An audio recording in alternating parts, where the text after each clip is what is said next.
Progressive shorthand magazine matter.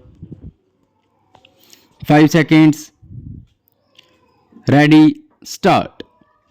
The most important decision of the conference is the Declaration on World Peace and Cooperation. The nations assembled set out the principles which should govern relations between them and indeed the countries of the world as a whole. These are capable of universal application and are historic in their significance. We in India have in recent months sought to formulate the principles which should govern our relations with other countries and often spoken of them as the five principles.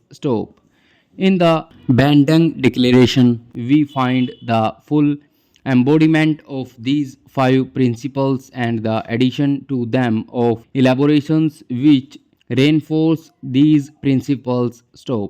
We have reason to feel happy that this conference, representative of more than half the population of the world, has declared its adherence to the tenets that should guide their conduct and govern the relations of the nations of the world if world peace and cooperation are to be achieved.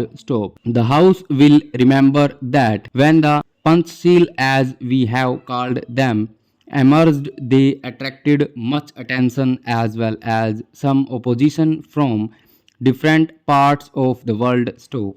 We have maintained that they contain the essence of the principles of relationship which would promote world peace and cooperation.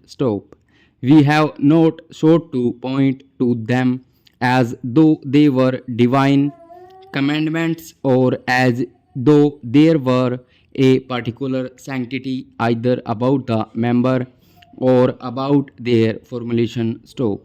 The essence of them is the substance, and this has been embodied in the Bandung Declaration.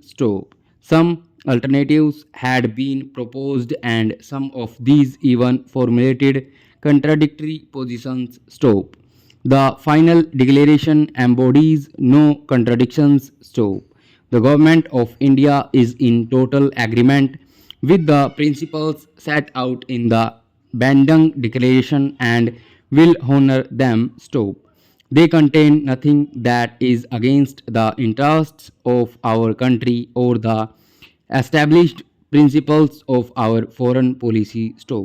The declaration includes a clause which has a reference to collective defense.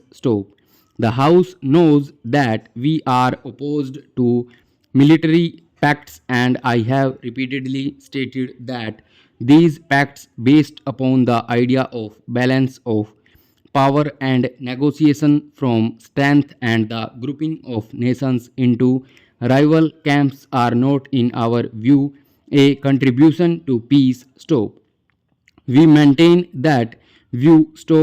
The Bandung Declaration, however, relates to self-defense in terms of the Charter of the United Nations. The provisions of the Charter make it clear about the inherent right of self-defense. Over.